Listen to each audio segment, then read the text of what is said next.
She said, "Stop being so needy. I'll text you when I feel like it." I replied, "No problem." Then I muted her chat, turned off her read receipts, and put my phone on Do Not Disturb. Weeks later, she showed up at my door furious, asking why I didn't respond to her calls and 100+ panicked messages. Original post. I, 32 male, had been dating Natalie, 29, for about 7 months. We met through a buddy's barbecue last spring. She was friends with his wife. Smart, funny, worked as a marketing director at some startup. First few months were great. We clicked, had similar interests, the chemistry was there. But around month 5, things started shifting. She'd take longer to respond to texts.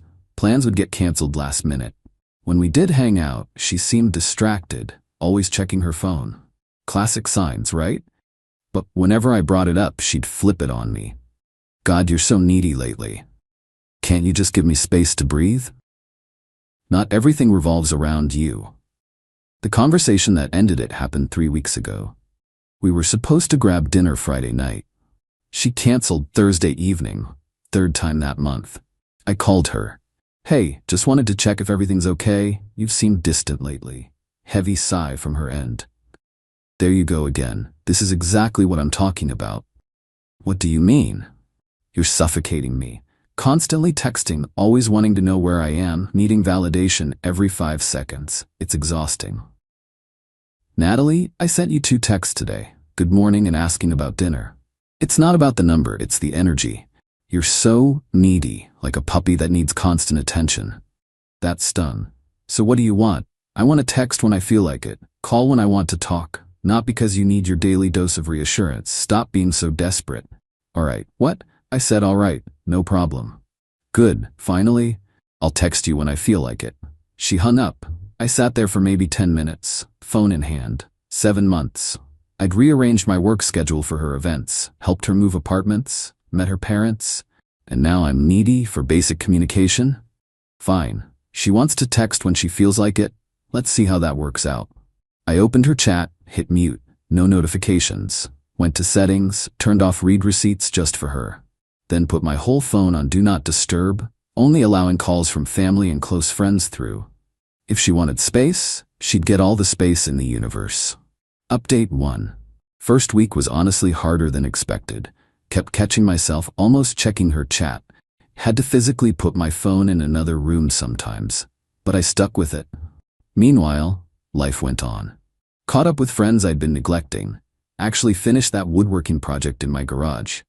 Even went on a weekend trip with my brother. Something I'd been postponing because Natalie always had maybe plans that never materialized.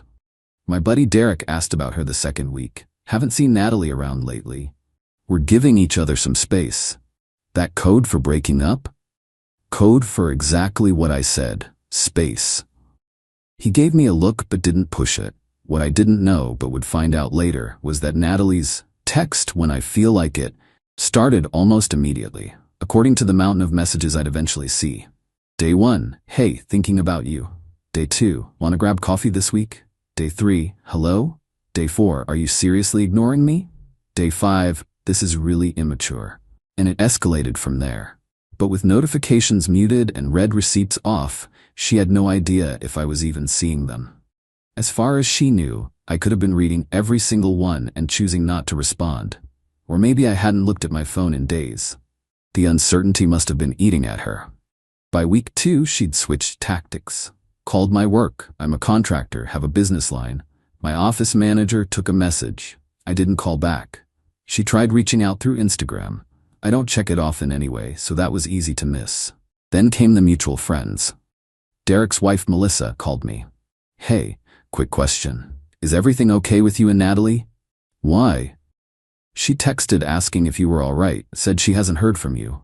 She told me to stop being needy and she'd text when she felt like it. Guess she hasn't felt like it yet." Melissa laughed. "Are you being serious right now?" "Dead serious." "That's kind of brilliant. It's not a game. She wanted space, I'm giving it to her." But here's where it gets interesting. Natalie started spinning a narrative.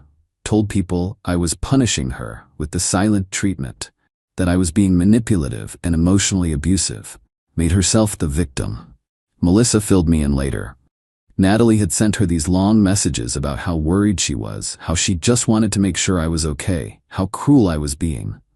The beauty of it? I wasn't doing anything. Literally nothing. Just living my life exactly how she asked me to. Not being needy, not seeking validation, not texting unless she texted first, which according to my muted notifications, she was, frantically. Update 2. 3 weeks in, Tuesday evening. I'm reinstalling kitchen cabinets when I hear pounding on my door. Not knocking, pounding. Look through the peephole.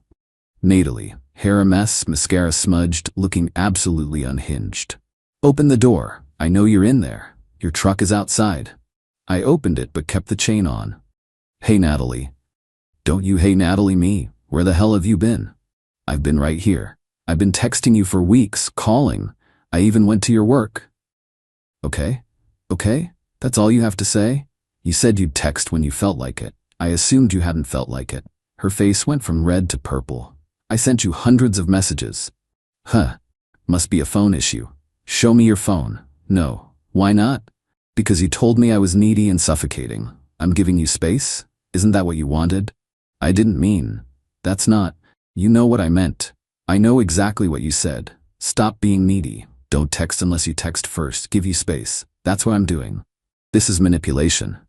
No, this is literally what you asked for. She tried to push past the door chain. We need to talk about this. Do we though? You made it pretty clear that my need for basic communication was exhausting. I'm just trying not to exhaust you anymore. You're twisting my words. I'm repeating them verbatim. She stood there for a second, then her demeanor changed. Tears started. I was stressed about work. I didn't mean it. I miss you. Can we please just talk? Natalie, you called me a needy puppy, said I was desperate, suffocating. Those are some pretty specific words. I was having a bad day. For 3 months? That stopped her cold. Look, I continued, you wanted to control all the communication, decide when we talk, when we text, when we see each other. That's not a relationship. That's you keeping me on a shelf until you're bored. That's not true. Your last text before telling me off was canceling our 3rd date that month. But sure, I'm the problem for wanting to actually see my girlfriend. She tried another angle. My mom's been asking about you. She really likes you. That's nice. Tell her I said hi. My birthday is next week. You know that? I do. Were you even going to acknowledge it? Were you going to invite me?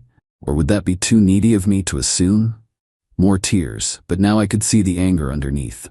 You're being cruel. I'm being exactly what you asked for. Distant, unbothered, not needy. I didn't want this. Then what did you want? Silence. You wanted me to chase you, I said quietly. Beg for your attention. Prove how much I cared while you decided if I was worth your time. That's not. Natalie, go home. We're not done talking. We are though. You ended this 3 weeks ago when you called me pathetic for wanting basic girlfriend interaction. I never said pathetic. Desperate, needy, suffocating. Same difference. I started closing the door. She actually stuck her foot in it. If you close this door, we're done. We've been done since you told me to stop being needy. I just finally listened. Moved her foot with mine, closed and locked the door. She pounded on it for another 5 minutes, yelling about how I'd regret this, how I was throwing away something special, how no one would ever care about me like she did. That last one made me laugh. If this was her version of caring, I'd take being alone. Update 3. The entitlement escalation was swift and spectacular. Next day, I finally checked my phone properly. 134 unread messages from her. Started skimming through them. The progression was actually fascinating. Days 1 to 3, casual, like nothing happened. Days 4 to 7, irritated, demanding responses. Days 8 to 14, alternating between anger and worry. Days 15 to 20, full panic mode, apologies, begging. Day 21, threats. Some highlights. This is really immature of you. I'm willing to forgive you if you apologize now. You're proving my point about being needy. This silent treatment is just another form of neediness. My therapist says you're emotionally abusive. She doesn't have a therapist. If you don't respond by tonight, I'm coming over. I'll call the police and say you're missing.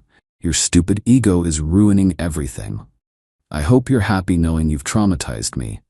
But the best one came the morning after her door visit. You've shown your true colors. A real man would fight for the relationship, not play childish games. I'm blocking you. Don't contact me again." I actually laughed. She was blocking me? 20 minutes later, text from an unknown number. "This is Natalie. I blocked you, but I have more to say." I blocked the unknown number. Hour later, got an email. Subject line, "We need to have an adult conversation." Marked as spam. Then her mom called. Patricia. Always liked her, sweet lady. "Hi honey, I'm worried about Natalie. She says you two had a fight?" "Hi Patricia. We didn't have a fight. She told me I was too needy and to give her space. I did. She's very upset, been crying for days. I'm sorry to hear that. Could you maybe just talk to her? She really cares about you." "Patricia, she told me I was suffocating her by wanting to see her more than once a month. That's not caring, that's convenience." Pause. "She said that?" "Among other things." "Oh honey, I'm sorry. She's always been like this. Her father and I probably spoiled her too much. Not your fault. You're a good man. Don't let her convince you otherwise. Thanks Patricia. Take care." Next development. Natalie showed up at my work. My foreman called me while I was at a job site. "Hey boss, your girl is here." "Ex-girl, and don't let her in. She's making a scene. Call the cops if you need to." "Really?" "Really. She left before cops arrived, but not before telling everyone in the office that I was mentally unstable and going through something. My office manager, Donna, 62F, takes no crap from anyone, apparently told her, 'Honey, the only unstable person here is the one showing up at a man's workplace after he dumped her.'" Then came the social media campaign. Posted this long thing about narcissistic men who can't handle strong, independent women. How she dodged a bullet with someone who played mind games instead of communicating. The comments were interesting. Her friends initially supported her, but then people started asking questions. "Wait, didn't you say he was too clingy? I thought you wanted space? Didn't you tell him not to text you?" She deleted the post within hours. But my favorite part? She tried to get our mutual friends involved. Went to Derek and Melissa's house, crying about how I was emotionally terrorizing her. Melissa told me later, "I asked her one question. Did you or did you not tell him to stop being needy and only text when you felt like it?" She couldn't answer, just kept saying that wasn't the point. Update 4 Week 4. The grand finale. Got a call from a number I didn't recognize. Almost didn't answer, but something told me to pick up. "Is this my name?" Speaking. "This is Tom Harrison. I'm calling about Natalie." "Who?" "Natalie. I'm her friend." "Ah, the backup plan. Okay? She's really torn up about what happened between you two. And you're calling me because? I think you owe her an explanation." "Sorry, who are you again?" "I'm someone who cares about her." "How long have you been caring about her?" Silence. "Let me guess," I continued. "You've been friends for a while, always there when she complained about her needy boyfriend, told her she deserved better, maybe grabbed coffee a few times when I was supposedly being suffocating." "It wasn't like that." "Sure it wasn't. Tell you what, Tom, she's all yours. Enjoy the experience. Just remember, when she starts calling you needy in about 6 months, you volunteered for this." Hung up. Then the legal threat came. Yeah, she went there. Got a letter from some lawyer saying I had emotional distress charges pending for deliberate infliction of psychological harm through sustained neglect and abandonment.